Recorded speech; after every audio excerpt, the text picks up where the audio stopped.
right. All right. So one of the strategies we're going to talk about, you guys, is corporate rentals or master leases. And Dana was asking me. I was telling Dana. I took a look, and I'll repeat this when we really get started. But I was telling Dana that I just looked at some of the rental listings of some of my agents, and 100% of the agents that I called said yes, we'll take a corporate lease or a master lease. And so, what was confusing about that for you, or made you have some questions, Dana? So my thing is, what are you gonna do with, we'll go through it. What are you gonna do with the corporate lease? I mean, this is a good segue start. So now you've gotten my renter, I'm a landlord. Now I say, okay, I signed your master lease. What does that mean for me, and what does that mean for you? So you know the answer to this, but I'll just answer the question. And so what that means for me is I'm going to lease with you. Let's just say for $2,000 a month, right? So we're going to sign a lease. On our lease, it's going to give me the option to sublet the property, right? And so now I have the option to sublease the property. I'm going to obviously lease the property more than what our lease is. So our lease is $2,000 between you and I. I'm going to lease that property out for more than $2,000 a month. I'm going to lease it out to, I'm going to turn it into an Airbnb. I'm going to have sober living. I'm going to have battered women. I'm going to have veterans leased there. And so we know that per room, you're going to get, let's just say it's a 4-bedroom in a moderate location. You and I already know that you're going to get $1,000 per room, or $1,000 per person, which means on a 4-bedroom, we're going to rent it. We're going to sublet it out for $4,000. So if I'm going to get $4,000 from a program, including maybe Airbnb, and my obligation to you is only $2,000, that's a positive cash flow every month of $2,000. Okay. So the nuts and bolts, I think we can do offline. So that example was how many bedrooms? 4-bedroom. And so when I get to master lease in the handout, I'll when I talk about it, my preference is 4 bedrooms, and it's 4 bedrooms because Minimum, you mean? minimum 4 bedrooms minimum. Yeah, I agree. Obviously, if you can get more bedrooms in that scenario, Right. then that's what you do. Right. But a minimum of 4 bedrooms so that you have positive cash flow of at least $2,000 a month. Per household, yes.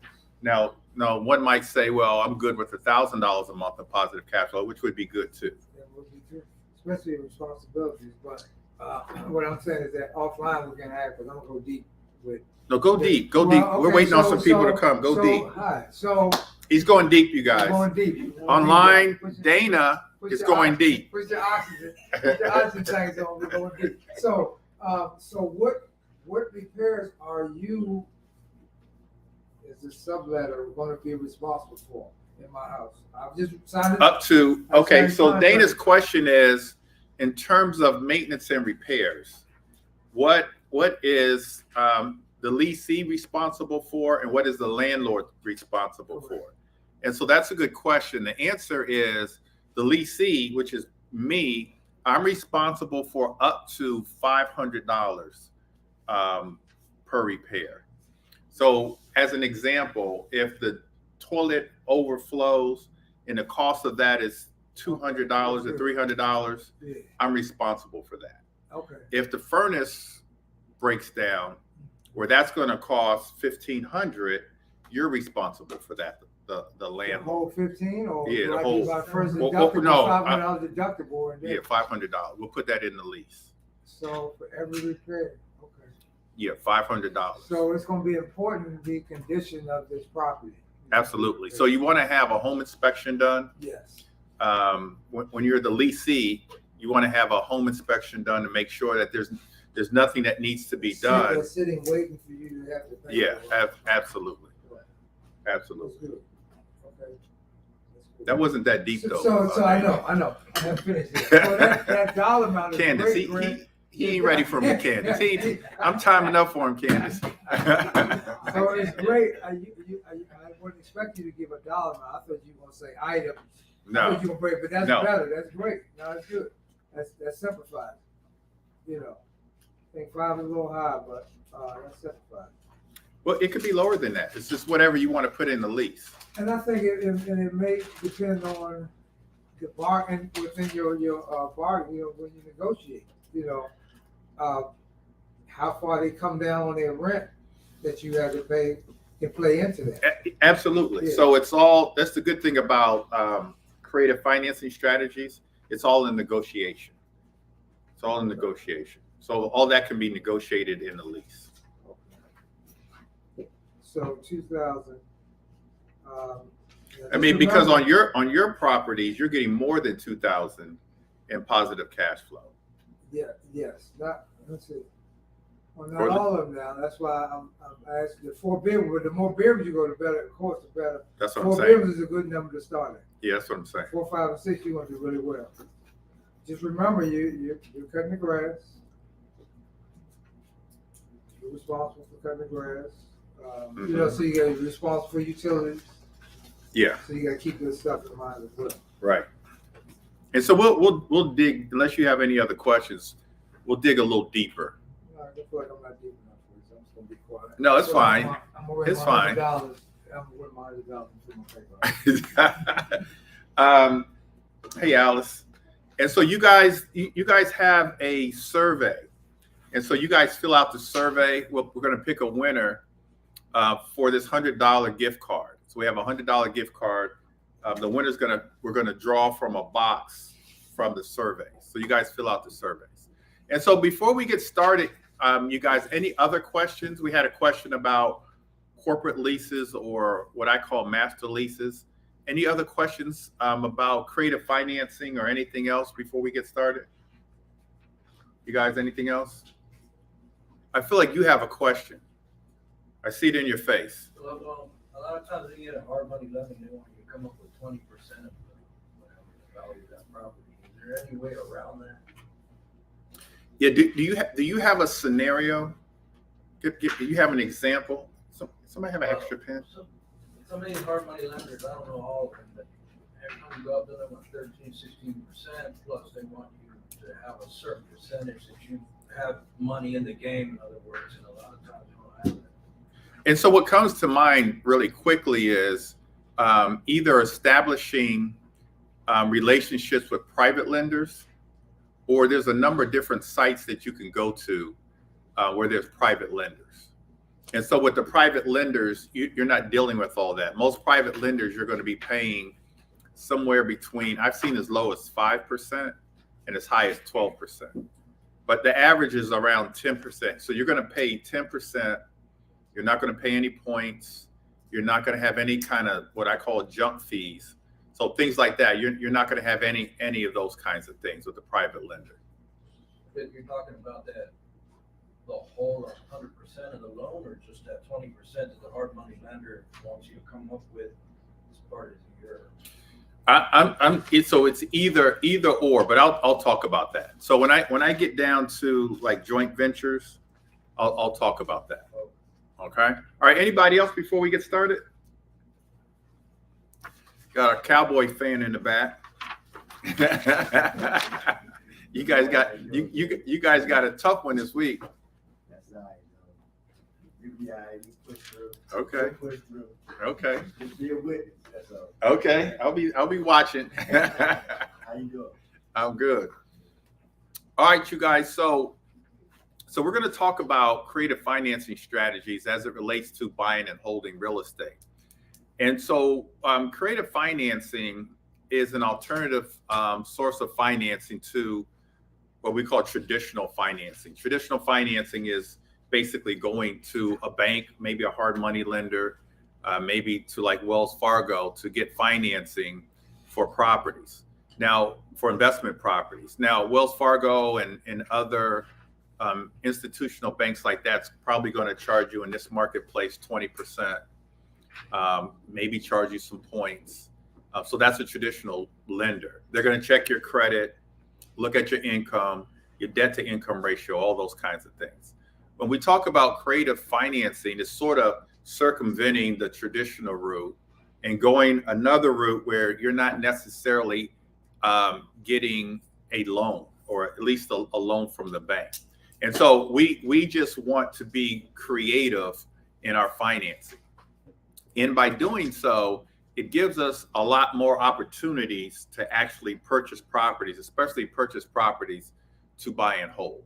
When we're purchasing properties to buy and hold, you guys, it's a long-term strategy. And so we want to hold these properties for, honestly, as long as we can. We always talk about building generational wealth, and I'll talk about that in a minute, but we hold the properties so that we can pass those properties down to the next generation. But in the meantime, those properties are generating cash flow so that we can live off that cash flow. We can retire financially free, all those kinds of things. And so that's why we want to buy and hold. There's a number of different strategies as real estate investors. There's the buy for cash strategy where you're wholesaling and flipping properties. And then there's the buy and hold strategy. And so today we're going to talk about the buy and hold strategy, and then better ways to actually finance those properties. And so 6 reasons why we should buy and hold. So you guys are familiar with all these: cash flow. We want a positive cash flow, as we just talked about. Let's say our mortgage is $2,000. We want to be able to rent the property for $2,500, $3,000, $4,000, whatever it is. So we have a positive cash flow. And so with that positive cash flow, that pays for maintenance costs for the property. That positive cash flow pays for property management. But then also once a quarter, not every month, you guys, but once a quarter, we take a look at how much money we have and determine whether, what percentage of that money that we have in the bank from the positive cash flow we use for our own personal needs. So that's cash flow. We also buy for equity and appreciation. And so this is what makes real estate, in my opinion, the best investment, because you get cash flow. You buy a property, you get cash flow every month, and you get equity and appreciation. The values go up. Now, in most markets, the values go up. Even in the market that we're in now, we're still in a seller's market where values are going up. There's not a lot of houses on the market, but the ones that are selling, they're appreciating. And the ones that we're buying, they're going up in value. Now, they may be going up in value 5%, 10%. In some areas, over 20% appreciation. 20% meaning you buy a house today, and in 5 years, it's doubled in value. Or 10%, you buy a property today, and 10 years from now, it's doubled in value. So it's going up in value. And that's really how you build wealth. The difference between the current value of the property and what you owe on a property is your equity. And then there's many things we can do with equity. You guys with me? Many things we want to do with the equity. We can borrow against the equity, all those kinds of things. So then there's tax benefits for buying and holding. There's generational wealth that I just talked about. And so buying and holding properties and passing that property down to the next generation, that's not generational wealth. That's not what we call generational wealth. Because we have a property, I give it to Beverly, who's my daughter, and Beverly sells that property, or I die and she inherits the property, and she sells because the millennials and the Generation Xers, when they inherit properties, guess what they do? Are they building generational wealth? What are they doing? They're selling it. And so all the, you're not a millennial, all the millennials and Generation Xers, I'm just messing with you, Alice. You're a baby boomer. They're selling, they sell off the properties. So is that generational wealth? When we buy and hold properties, you guys, the only way you build generational wealth, write this down, is putting the properties in an irrevocable trust. You got to put it in an irrevocable trust. I put my properties in irrevocable trust. Irrevocable trust. I stipulate in the trust what I want the next generations to do with the property. And one stipulation would be not to ever sell the property. Now it passes from Beverly to her children to my great grandchildren, because the trust says you can never sell it. You can only rent the property out and get cash flow from it, right? And a house can only pass to blood relatives of me. And so if Beverly gets married, and this is just an example, but this better not happen, to some little knucklehead. The little knucklehead, because I've seen this before, but this is just an example. We just giving examples, all right? Don't speak.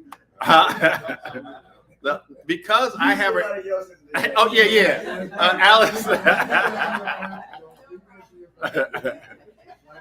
The little knucklehead can't inherit my portfolio of real estate because I have an irrevocable trust that says it can only go to blood relatives. That's generational wealth. Okay, and I use that as an example because I've actually seen that. There's a property on 55th Street, a block of land on 55th Street that this lady inherited from her husband, whose land was in her husband's family for 100 years. She married the guy, he died, and because there was no estate planning, no nothing, she being a wife inherited that land away from that family. And then she marries a knucklehead and he just takes over the land, sells off everything. Right at 55th and Eastern Avenue, or 55th and J Street. So you have to be stipulated in the irrevocable trust that only passes down to generational. If that's what you want. Relatives. Yeah, I'm just saying you can put whatever you want in the irrevocable trust, but that's one thing I'm gonna put down. But yeah, it does have to stipulate that. Why not a revocable trust? I just did a revocable trust. Revocable trust is, so a revocable trust, is not really a trust. Revocable trust, you can go in and out and do whatever you want to do. Right. That's not what you want? You want that? That's enough. You're trying to limit what Junior can do with the property, right? If it's a revocable trust, he'll just hire a lawyer and work something. No, I'm the only one can For make now. changes. For now. Oh. But once it passes, your children can go in and make changes. You don't want Once that. I pass. Mm-hmm. Oh, no, they can't leave it. I'll show you. We'll talk about it. No, they can't. It's set. Mine's is set. Okay. That may be a irrevocable trust. Or may convert to an irrevocable trust. Yeah, but that's a good question. I'll look into it. The reason why I asked, because the lawyer told me otherwise, he had suggested I do a revocable trust instead of irrevocable trust. I kept my life insurance policies under the irrevocable trust, but I did revocable trust on my properties. He said it's to help control all your asset estate and assets, but at some point, he didn't recommend at all to do an irrevocable trust. For your real estate? For my real estate. So I understand why he said it for your life insurance policies. Yeah, Because you want the death benefit to go back to the trust and the cash value. Yes. But you can also do that for real estate too. It's the same premise. Yeah, because he said if you want to do anything with the property, you have to go to the trustee and write. Yeah, but you're young enough to you may want to refinance and pull some cash out, that kind of thing. Yeah. But as you get a little older, you may want to put it into an irrevocable trust because if something happens to you, you want to make sure that whatever your wishes are for the properties. I'm glad because my kids are still 14 and 12. So They're pretty young. Thank you. Appreciate it. Did you have a question? I was saying that if people are like kind of, hesitant about an irrevocable trust, sometimes you can have an irrevocable trust, but at a specific time limit, and after that time limit, then it goes back to it. You can put that in there too. Yeah. But we hear the terms building generational wealth and real estate is a way to do that. It's not unless you put the properties in some type of trust. They have to be in some type of trust because if not, that property is only going to survive one generation. They get rid Now, of it. generational wealth only survives 3 generations, unless you do what's your name? Ben. Ben. Unless you do what Ben just described. Now the wealth can pass from generation to generation, can survive more than 3 generations, because the life insurance policies can keep replenishing the trust. The real estate can too, if you put it into an irrevocable trust. Now the wealth actually grows from generation to generation. If you put it into an irrevocable trust, and you make sure that all the heirs all get life insurance policies and make the trust a beneficiary. Now the trust keeps getting replenished. But you can't really insure that. Well, yeah, you can. How They don't have that. So if you stipulate, and we'll move on. This is, Okay. but you can. You just say you don't have access to any of the money in the trust unless you allow the trust to put a life insurance policy with the beneficiary being in the trust. If not, you don't get access to the trust. And then and you want access because you put in the trust that trust will pay for your college, trust will buy you your first house, give you down payment, and so on and so forth. And all right. So we want to also buy and hold for passive income. That's income. Once we buy a property, we make money over and over and over again from doing one thing. So you do one thing, which is buy real estate, and then you get to have income coming in forever. As opposed to active income, you work your job and you get paid one time, and then to retire financially free. And so that's why those are the reasons why we want to buy and hold.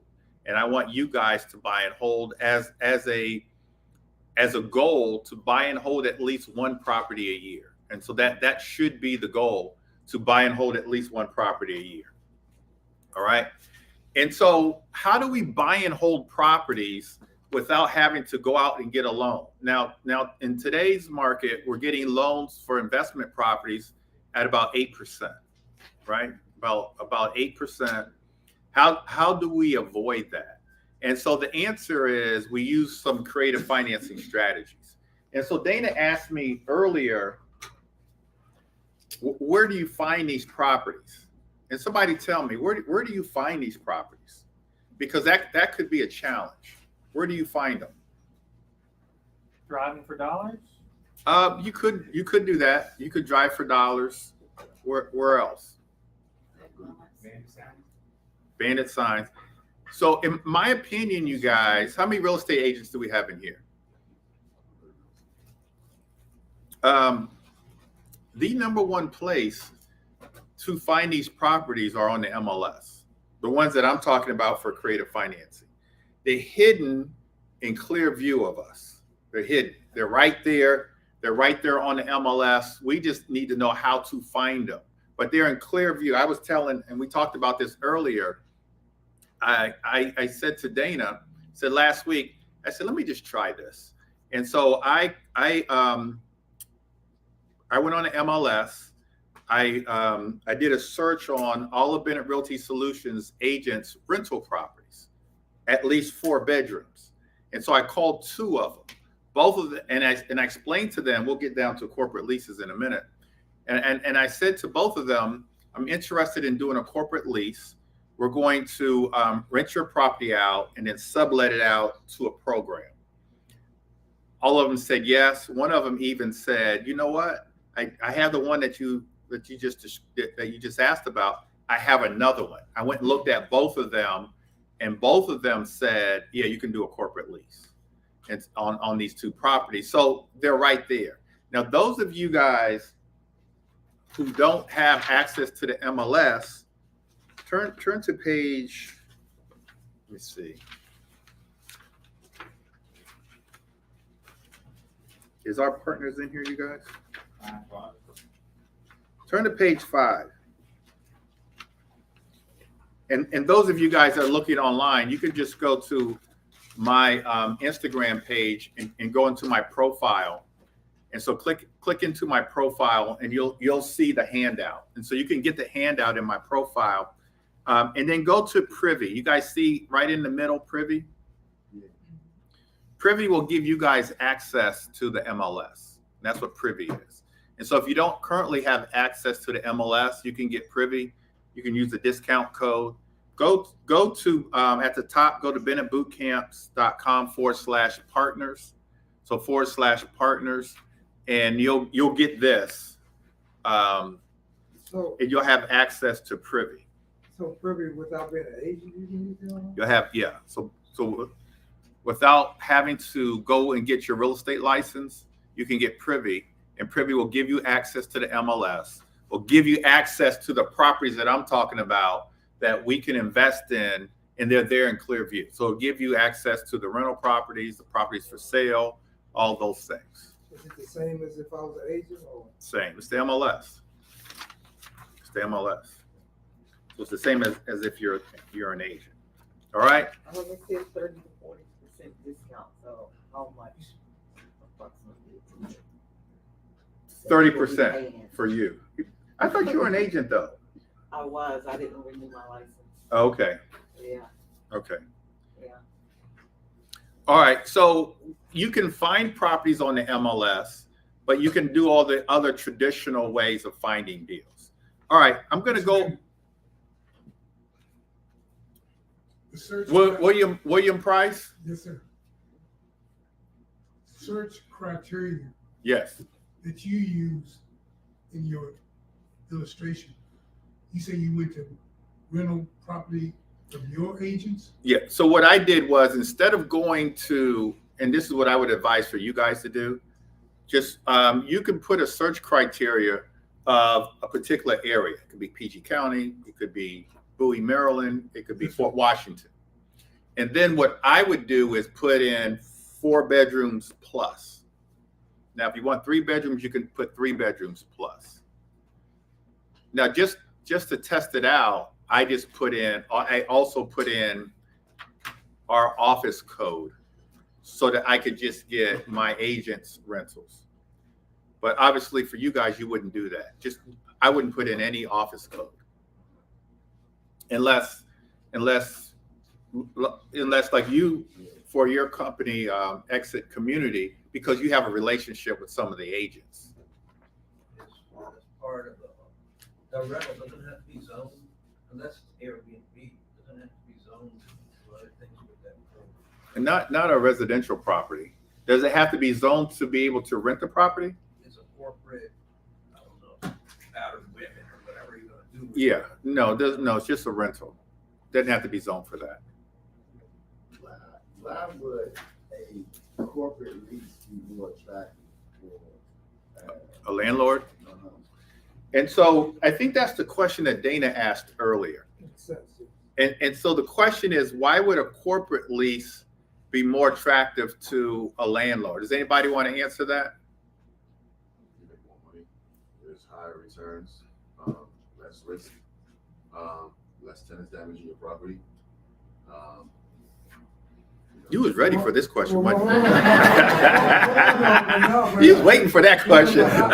Did you write that down before? We're talking about high returns though, because they're Huh? not getting high returns. That's what makes it clear. Well, no, you're just talking about one particular program. But no, so sometimes if a landlord, if I'm a landlord, I'm going to say I will rent to you and allow you to do an Airbnb, but instead of you paying me $2,200 a month, I want $2,500 a month. Now, if I'm the landlord. Now, obviously, if I'm the investor and you're at $2,200, I'm going to try to negotiate down to $2,000 to make my spread or my cash flow a lot better. Right. And so for all the reasons that Ben said is why they would do it.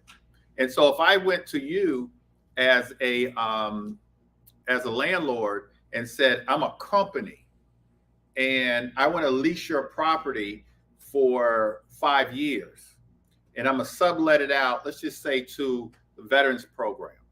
Not only am I going to have a property manager manage it for us, I'm going to have each one of my clients that are going to rent, they're going to have a case manager with it too. I'm a company. Here's my bank statements, my tax returns, my profit and loss. Who you going to rent to? So it's essentially like having a property manager for multiple separate tenants. Now I don't have to worry about putting people in the home. I don't have to worry about the maintenance of the home because you're in charge of all the sourcing. And then if I have any real catastrophic problems, I only really need to go after you rather than having to try and get money from a tenant. Right, and the fact that you're It's a just company, a hands-on. corporation makes me more comfortable as well as Yeah. far as me getting my Yeah. money. Right. So we set ourselves up as a company to do what I'll go in more detail in a minute. All right. So let's get through these strategies. Now there's a number of different strategies for creative financing. I've only picked out 5 or 6, and I just picked these out because these are all my favorite. And so the first strategy is seller financing. And so let's say, for example, a owner owns the property free and clear. They own it free and clear. Your guy, I think, owns his property free and clear, right? No mortgage.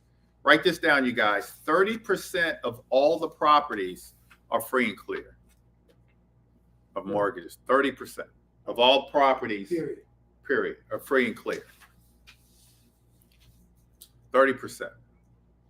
70% of people who die, 70% are all free and clear. That's why investors go after probate, because they're free and clear of mortgages. But 30% free and clear. And so you go after a seller, a seller's either selling their house or you're marketing to the seller. They own the property free and clear.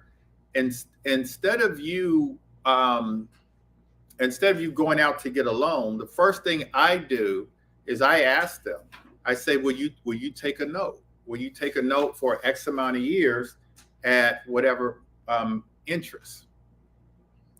And in a lot of cases, they say yes. And somebody tell me, why do they say yes? What's the benefit on owner financing, the owner being the bank, instead of me having to go to a bank? Why would an owner be willing to go to be the bank for me? Tax reasons is one of the biggest reasons. And so let's say someone's selling a $300,000 house and they sell it outright to me. And let's just say it's their investment property. They're going to have to pay $300,000 in capital gain taxes. And so I had a property up in Baltimore, in East Baltimore, where the gentleman owned 3 properties. And so I said to him, I offered seller financing. I said, will you finance this? I'll buy it if you finance it. He said, yeah, I want to do that because I'm retiring and I don't want to have to pay all the capital gain taxes.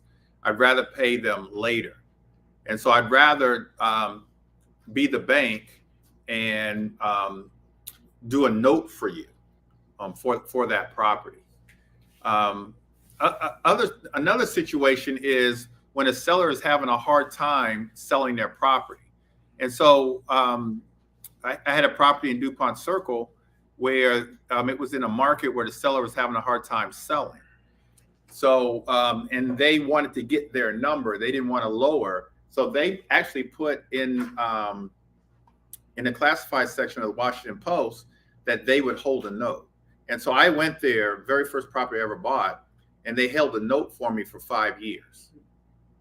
And so that's seller financing. So there's certain benefits. Another benefit would be for you guys, if you had to buy a property today at 8%, 8 or 9%, and had to put 20% down, wouldn't it be a lot better to either not have to put any money down and get a lower interest rate than what's out here now? So seller financing and creative financing has to be mutually beneficial for both parties.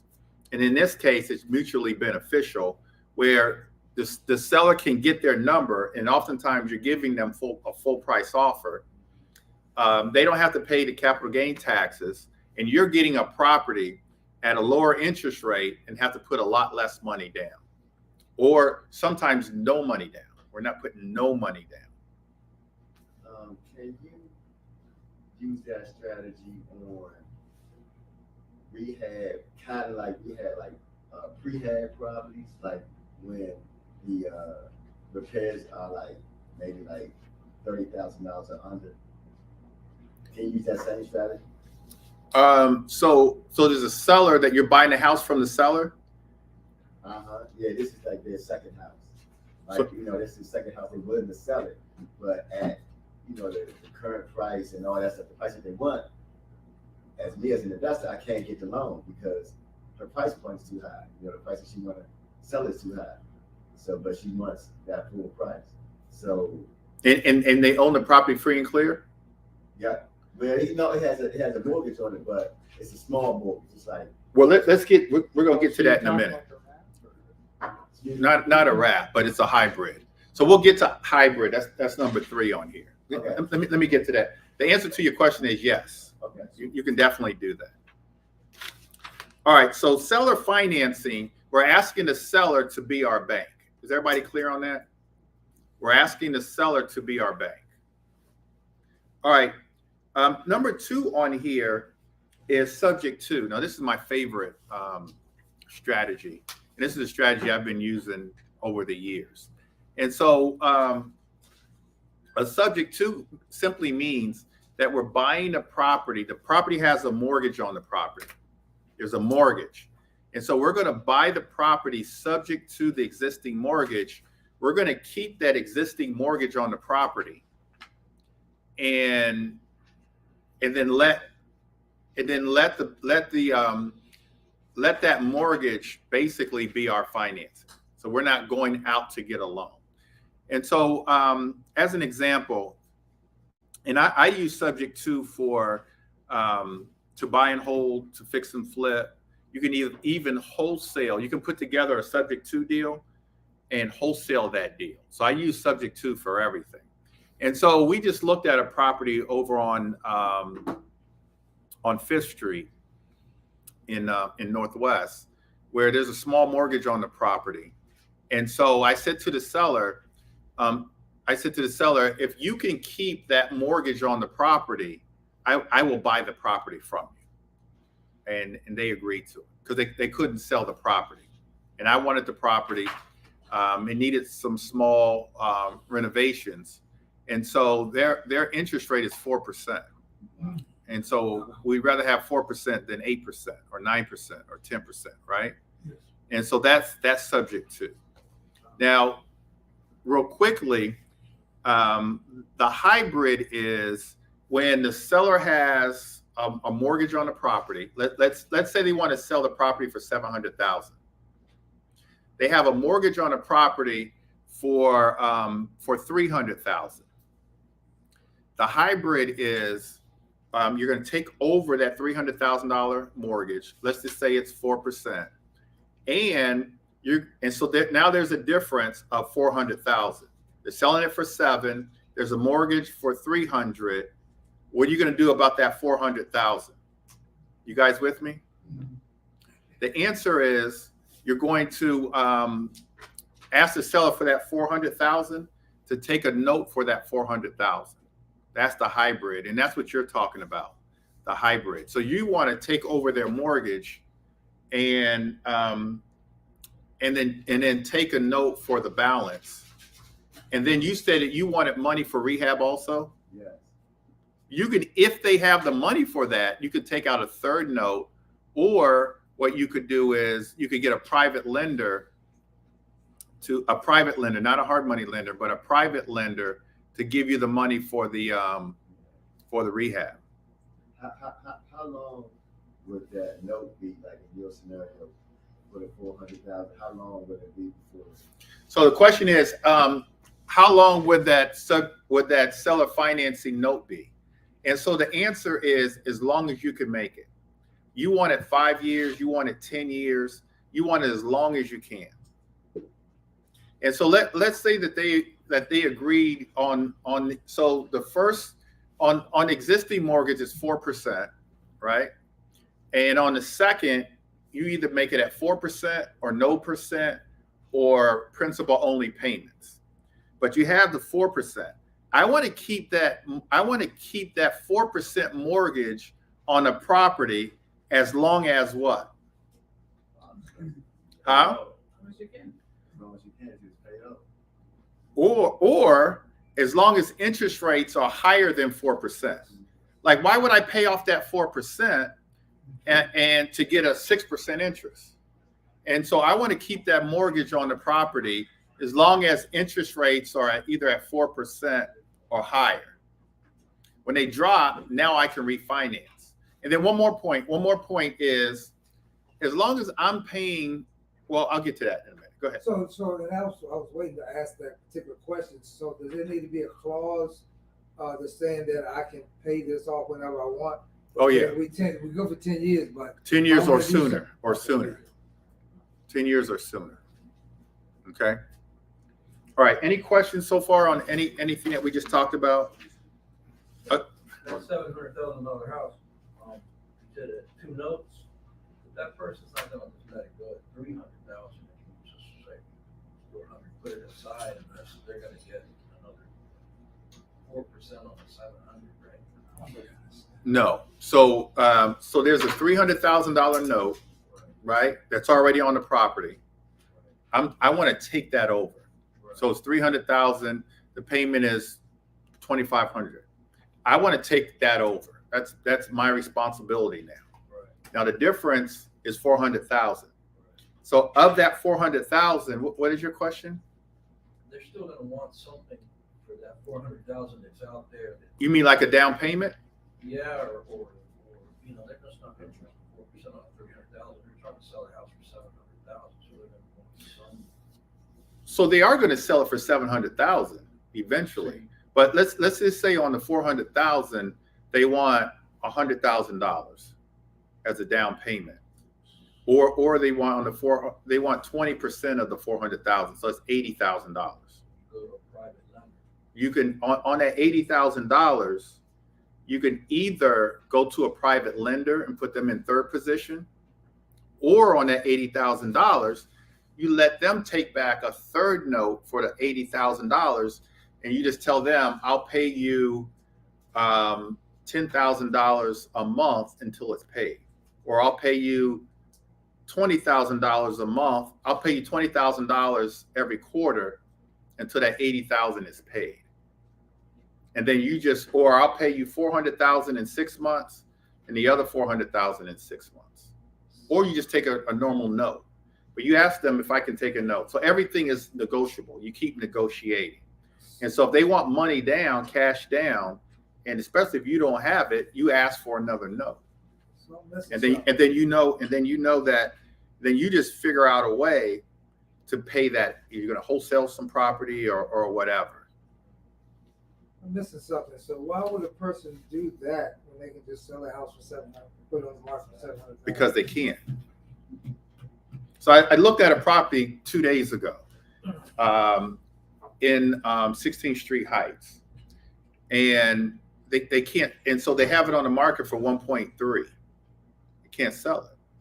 They can't sell it for 1.3. And so here's what I said to them. First I said, let me just do a straight rental. Let me rent it out, and then I'll sublet it out to a program. That's what I was thinking. And what they wanted, which was $5,000 a month, I know in that particular house I can get $7,500. I would make a $2,500 positive cash flow. Then I started thinking, well, why am I doing that? I'm thinking to myself, why don't I just also offer them an option and say, can I do a lease option? We'll get to lease options. Give me the option so that at the end of the period, I have the option to also buy the property. You with me? And so I can get to $7,500 and I have an option to buy the property. But then right before I started talking to them, I said to myself, why don't I just try to buy the property? Why don't I offer them terms? Let me take over. They had like a $500,000 note. let me take over the note. Let me see if they'll do this. Take over the note, and let's see the current note. So do a subject to, and then the rest of the money, let's see if they'll finance that for me.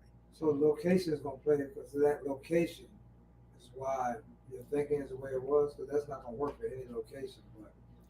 No, location that with the so I don't features- think that location has anything to do with it. I'm just really talking about just kind of the dynamics of putting together deals. And so you're saying location, why? Because of the amount of rent? The amount of investment.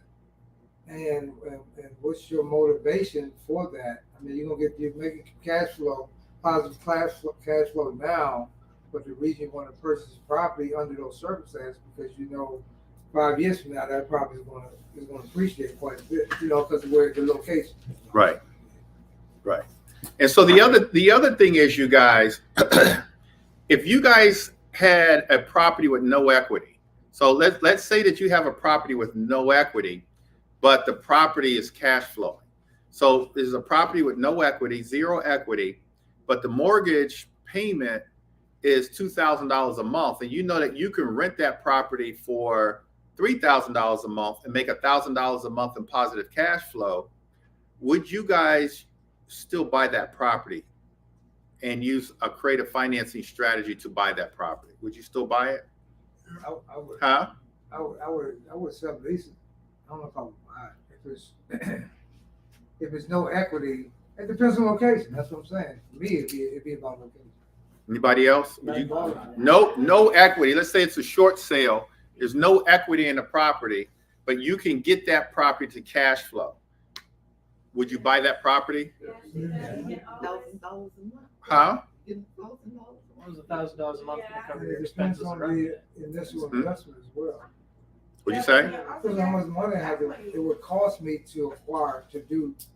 It depends on, I guess it depends on the interest rate and how much cash flow you want to get. So let's just say it's a lower interest rate. Let's say they bought the house 2, 3, 4, 5 years ago, and the interest rate is 2%, whatever. But there's no equity in the property, no equity. And so for me personally, I would buy that property. I would get the cash flow, and I would keep that property as long as I knew. Let's just say 5 years from now, I'll have 30% equity in the property, right? 5 years from now, and I get that equity over a period of time through appreciation, right? And so I have a 70% after repair value or loan to value, 70%. I want to keep it that long, because let's say I do one of these creative financing strategies where I'm not putting down any money, right? I'm not putting down any money, but now I have the asset that's going to appreciate. And so write this down, you guys: asset accumulation. And so that's what we want. We want asset accumulation, and we want a cash on cash return. And so if I'm not putting down any cash, but I'm getting cash flow for the next 5 years, and in the next 5 years, it's going to appreciate to the point that I've got at least 30% equity. Guess what I can do in 5 years? You said that because Brian said that. He told me. Yeah. So look, guys. So look, once I have at least 30% equity, I didn't put down any money in order to get there, right? Now the bank looks at me as the owner of the property, because I can show that I've been making the payments. I'm not getting a loan. I'm not getting a loan and have to put 20% down. I'm going to get a loan and put how much down? Did you hear Brian say that too? No, he didn't say that.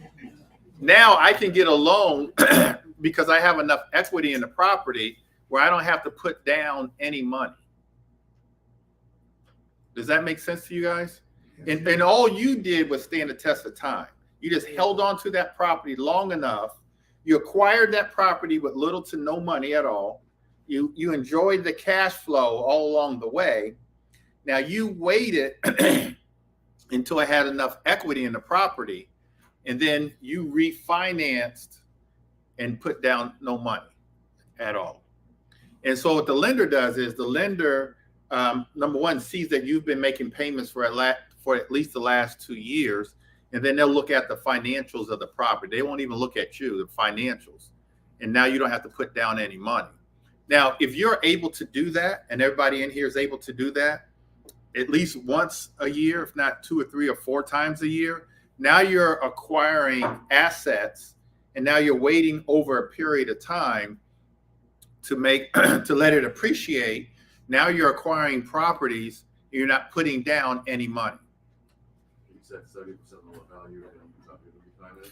Well, I'm going to say 70%, but if you have really good credit, it could be 80%. Because also, from my understanding, business they want to look at your cash flow, they want your P&L, they want your debt service coverage. You know, If you're a business, but if you're or if you're an LLC, or an individual, it doesn't matter. Preferably an LLC though.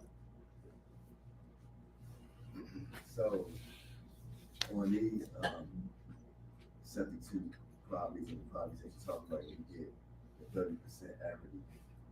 Is the name like, do we own these properties or is it still in the? Well, it depends on the strategy that you use. So if you use seller financing Yeah. or a subject to, I want you to own the property. I want you to go through a full-blown settlement. I want the deed to be recorded. You own those properties. If it's a lease option or a master lease, you don't own the properties. But are we still going to get Absolutely. 30%? Absolutely. Can we still use that? You can't use that 30% as our equity for down payment You- on another property. On a lease option, you saying, right? On a lease option. Okay, yeah, it's not yours. Wait, hold on. Say that again. I'm saying that on the lease option strategy, we not getting 30% because it's in the current owner's name, so we can't use that strategy. No, it's That not. 30%. So in that case, it's not about you. It has nothing to do with you. It's the property. The property has 30% equity. And so now when the lender goes out, and so now you say, lender, I want to buy this property that I've been paying rent for the last 2 years. And you can prove to them that that you've been paying for the last 2 years. They're going to send out an appraiser and they're going to appraise the property. And in this scenario, let's say that the mortgage balance now is $700,000, but if the property is worth $1 million, they're going to, even though you didn't own the property for those years, you don't have to put any money down. On a DSCR loan, they're gonna see that you're showing proof, bank statements, or you just hire a servicing company to make the payments for you. And so they're gonna see a record that you've been making the payments. They say, okay, he can afford this. He's been making the payments. And then now they look at the property, and the property has at least 30% over whatever period of time.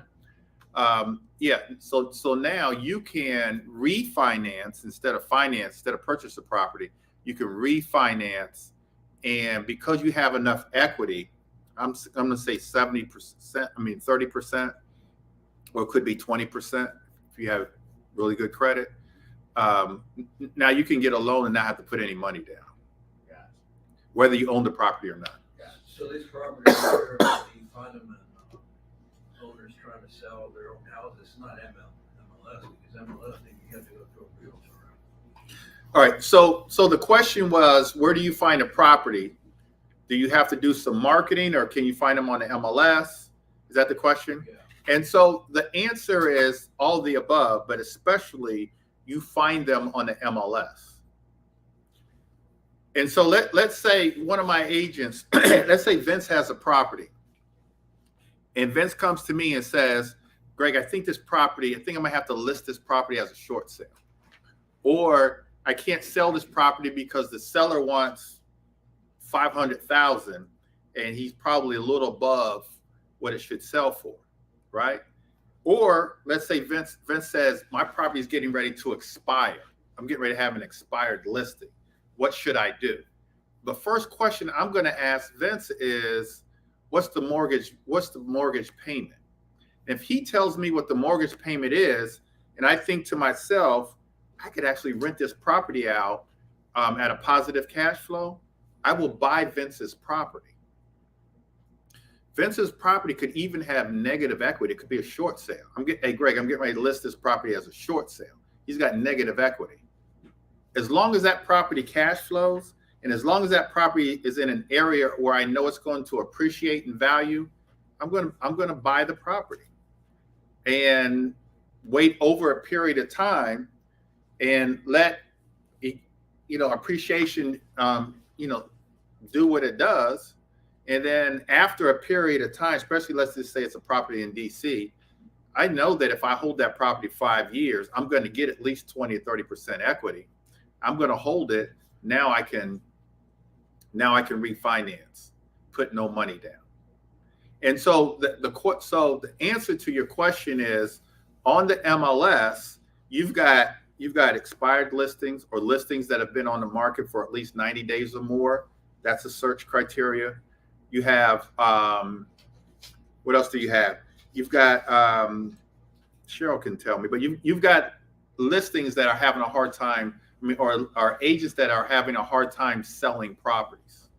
And those are the ones that you go after. Ronnie? Yes. My question would be, how are you handling the objection, what happens if you don't pay?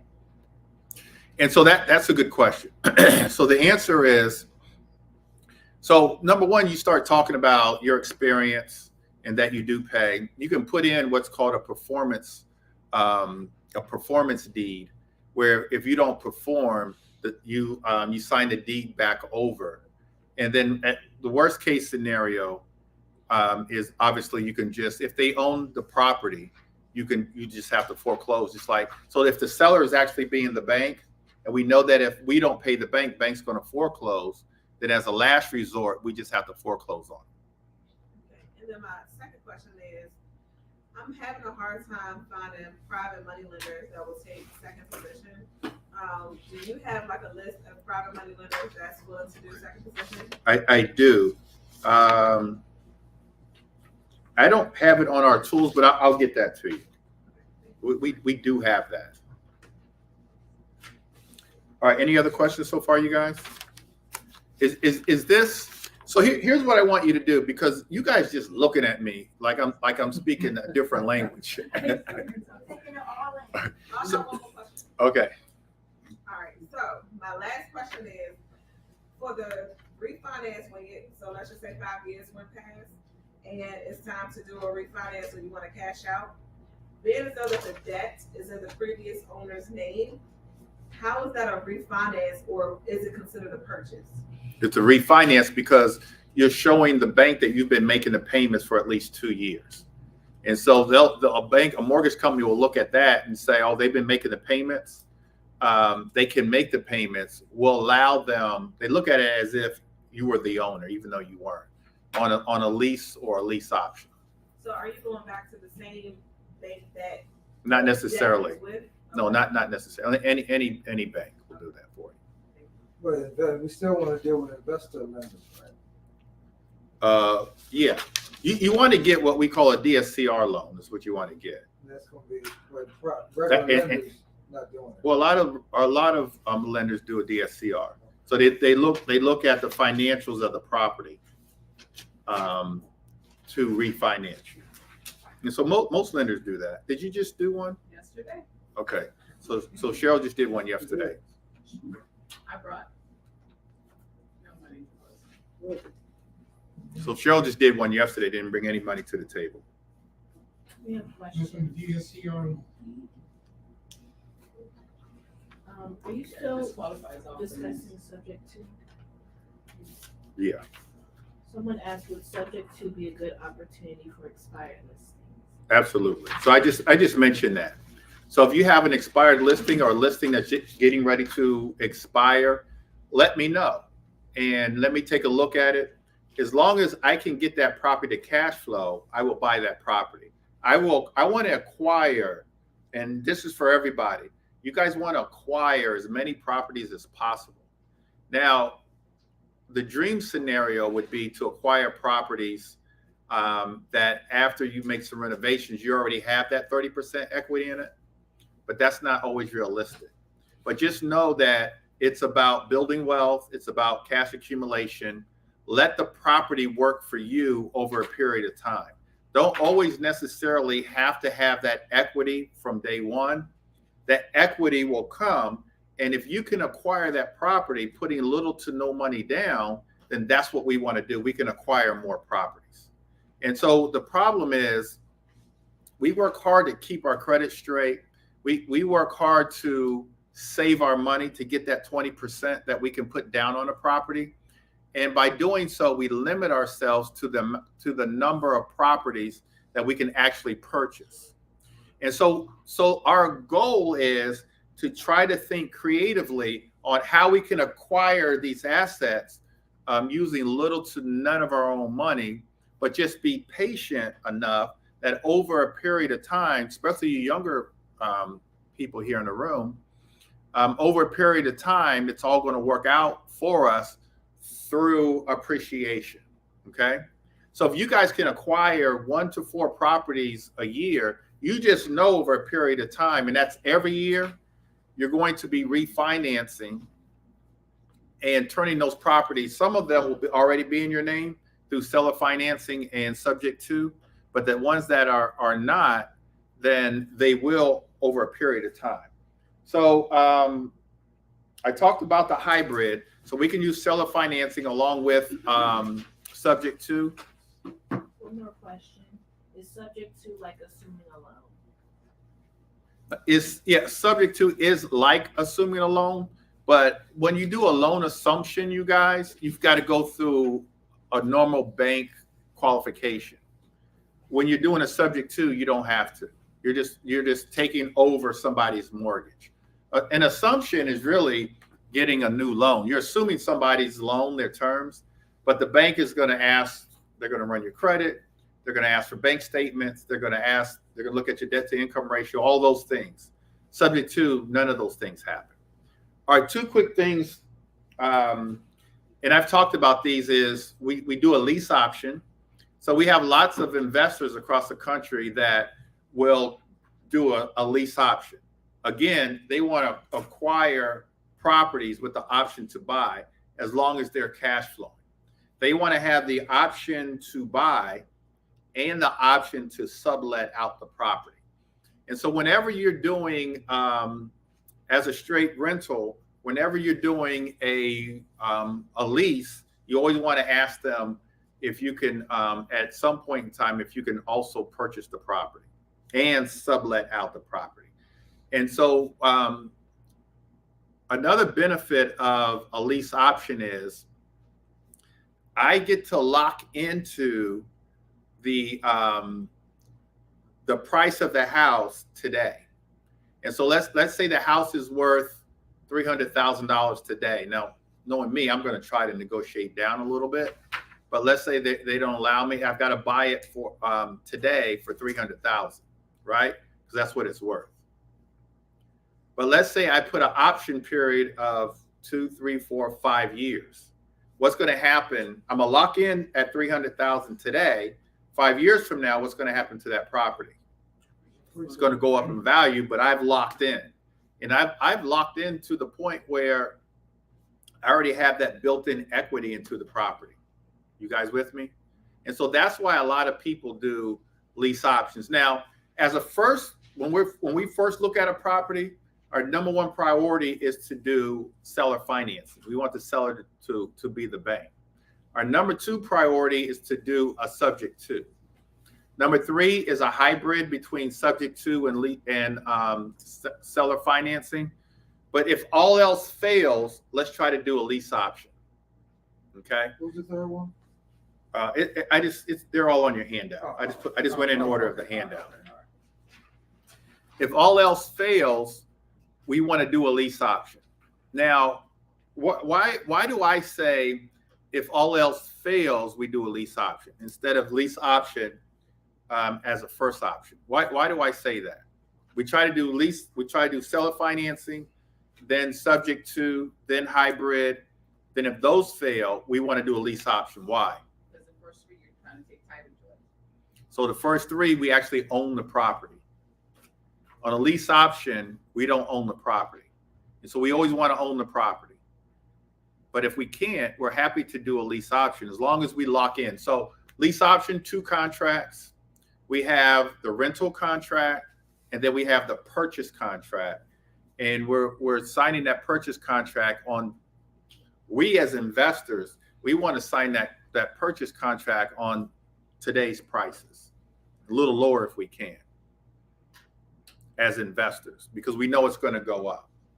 And if possible, write your own contract. Huh? And if possible, you write the contract. Absolutely. The last, we've talked about master leases or corporate leases. And so these are straight leases. These aren't with the option, but obviously you want to ask if they'll give you the option. Now, in a corporate lease or a master lease, have you guys heard of people that own maybe 50 or 60 or 100 Airbnbs? Yeah, Or a lot of Airbnbs? they don't really own it. Huh? They don't own it. So they're actually master leases or corporate leases. They don't actually own the property, which is smart, right? There's a downside to that. You know, you don't own the property. You're not getting the equity and appreciation, but you are getting incredible cash flow. And who would argue about getting cash flow? Making $2,000, $3,000 a month. It's a business. And so we're getting revenue in. And so what you do with a corporate lease or a master lease, or some people call them arbitrage, is you're taking out a lease. And we talked about this earlier, where the owner is going to let you rent the property for a minimum, I'd say a minimum of 5 years. And then you put in there the option to sublet out the property. You let them know that you're going to be renting your property out as either whatever you're going to do, Airbnb, sober living, battered women, veterans program for veterans. What other programs am I missing? Domestic violence. Welfare to work. So there's a ton of programs where you get double the rent than double the market rent. You get so there's a ton of programs. Dana has 2 properties with Three. you have 3 that's being rented out with veterans, and so you're getting double the rent than market rent because they pay per room, and on average they pay about $1,000 a room, and depending on the area. But if it's in a sort of what I would call like an upscale area, they could pay as high as VA or some of the other programs can pay as high as $2,000 a room. So if you got 4 bedrooms, which I recommend, you can make at $2,000 a room $8,000, and your payment to the landlord could only be $2,000. So you're making $4,000 a month, and so if you get 10 of those, that's 40 grand. You guys with me? Any questions about master leases, you guys? So here's what I want to say to you guys. All that I just talked about are in clear view. There's agents in here that probably have listings that they can turn an expired listing or short sale into a property that an investor like me would want to buy.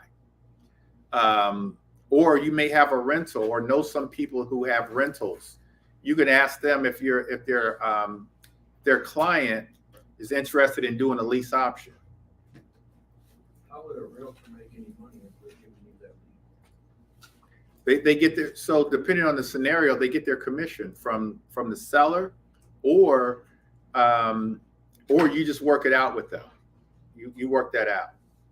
But if it's a rental, then they get their rental. They still get their rental commission. If it's a purchase, let's say it's a short sale, they'll still get their commission. Or sometimes, as the owner, if Vince has a property that has little to no equity in it, and he's having a hard time selling the property, right? It's getting ready to expire. He comes to me and says, Greg, here's a property, would you buy it? I say, well, what's the mortgage payment? He tells me. I figure out there's a way for me to get cash flow. And Vince would ordinarily, let's say it's a $300,000 house, he's going to make $9,000, 3%.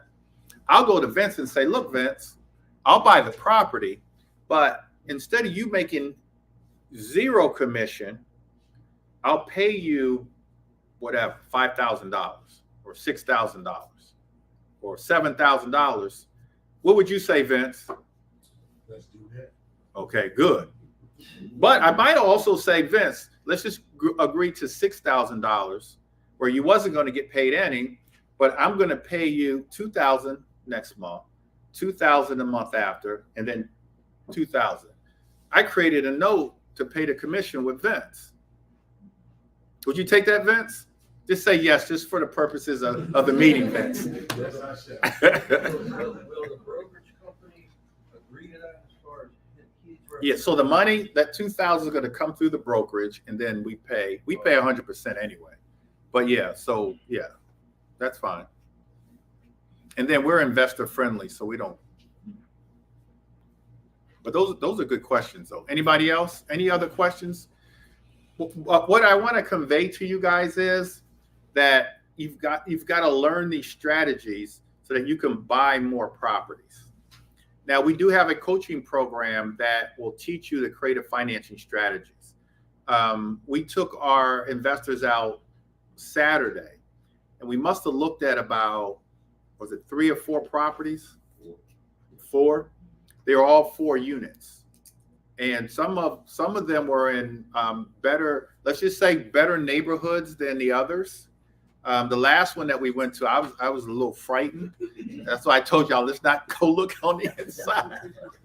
Could y'all tell that I was a little? Oh, Kim back there. She's saying.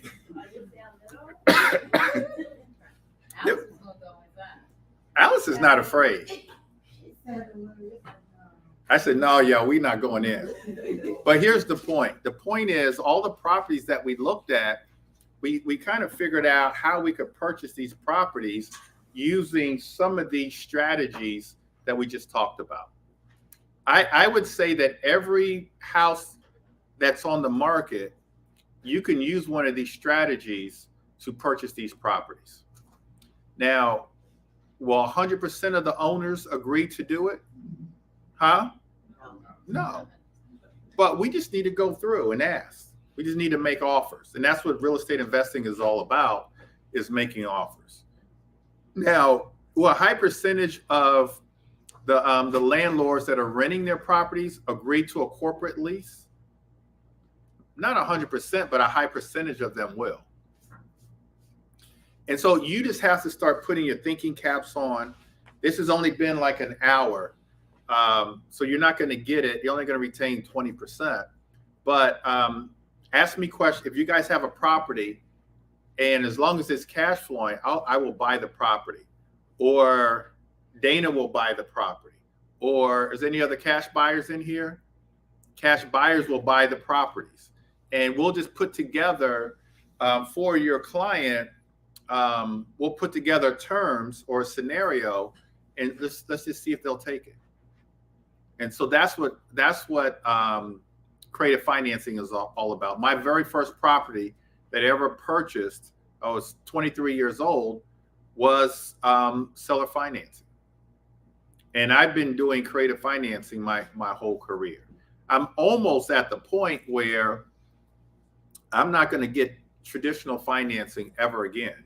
There's investors across the country that they don't do any type of traditional financing.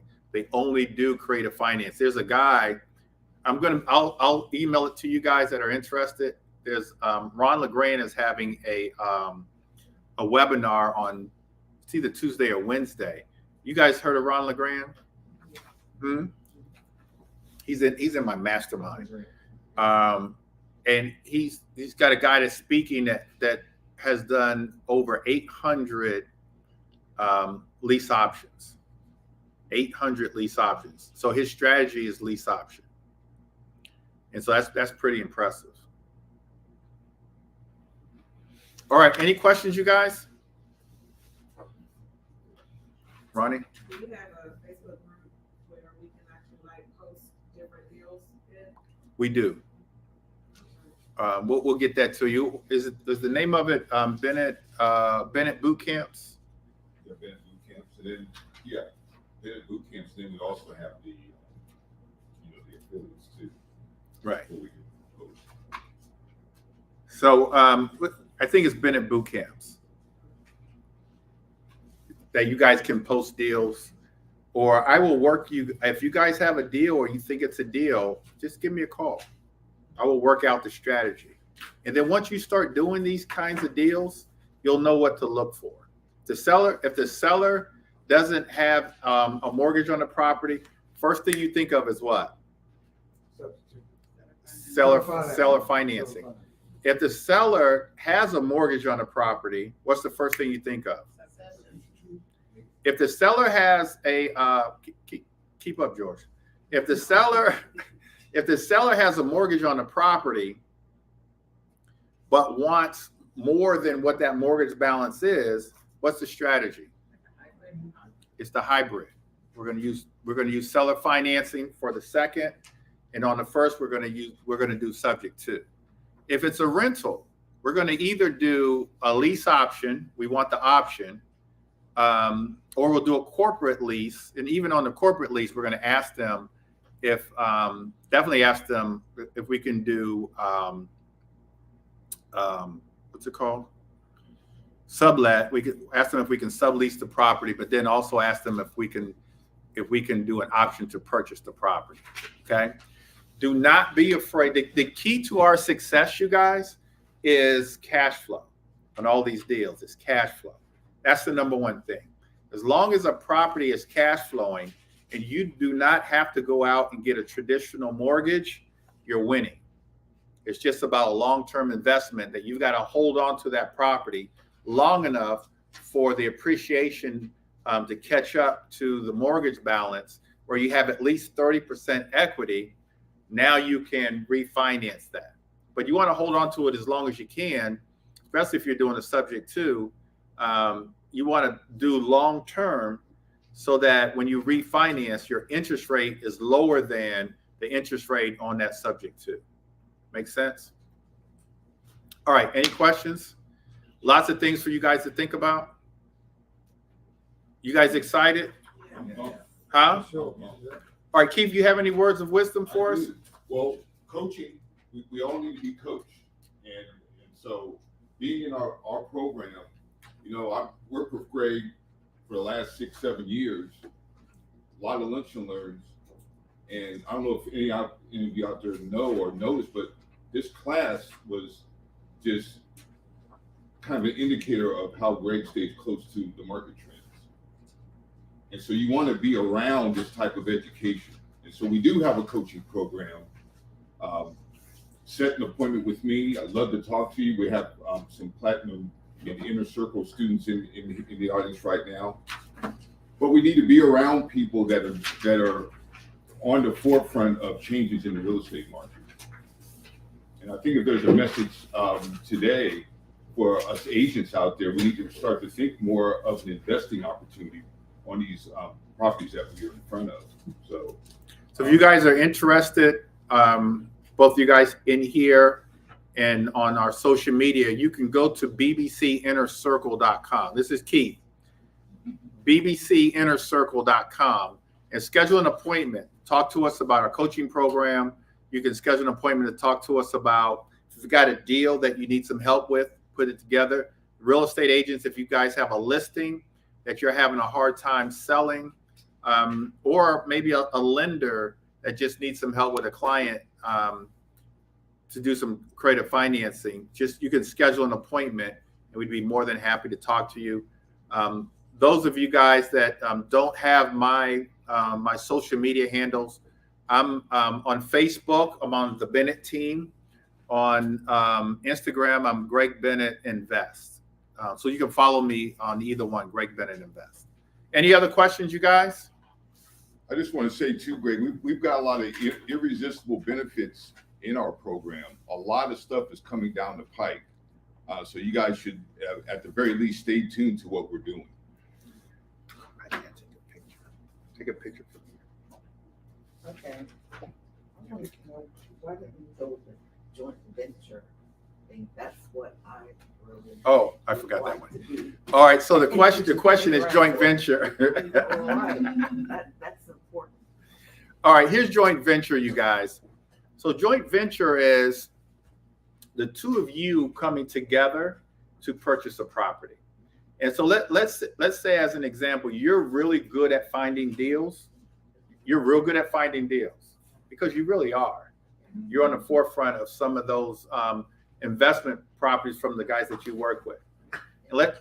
And let's say that he's busy. He doesn't have time to find deals, but he's got great credit and he's got cash. This is kind of stereotypical, isn't it? Let me go over here. Okay, but you kept it to yourself. Okay, and so you guys can actually come together and do a joint venture together and buy a property. That's a JV because he probably has 800 credit score. It's possible. Yeah, because I work with investors, but I want to do that. And so here's what you can do. You can either, you can either joint venture with someone, or you can just wholesale a deal. So all that I just talked about, you can actually wholesale these kinds of deals, especially from where you sit and you work with a lot of investors sort of as your full-time job. If you find a property, you can get a finder's fee, you can get a wholesale fee, or you can joint venture. And so when I was young, in my 20s, I got real good at finding deals, but I didn't have a lot of money. And so I would just, this guy named Thurman Battle, some of you guys know him. I would find the deals, he would put up the money, and then we would flip properties together. All I did was find the deals. Yeah, Now, that's money with the money. I don't have money. yeah, there's people with money. And then over a period of time, once I learned the game and I saved my money, now I started flipping on my own. Yeah. And so that's what you can do. And so that's what a joint venture is. Or I've done joint ventures where I was able to acquire the financing, and I was able to get one of my contractors to spend the money on the rehab, and then we just split the money. Once we took out his costs, my cost of the money, his cost for the rehab, we split the money. That's a joint venture. But joint venture is just two entities coming together and everyone having their own, special thing that they bring to the table. You can JV that way. Okay? Yeah. Okay. Anybody else? Beverly's going to take a picture of us. Go ahead, Beverly. It's your time now. Also, don't forget to fill out your surveys. You guys fill out your surveys. I have $100 gift card for somebody. No, Okay, no, I'll pass Harry, it it's not around. Amazon. It was supposed to be Amazon.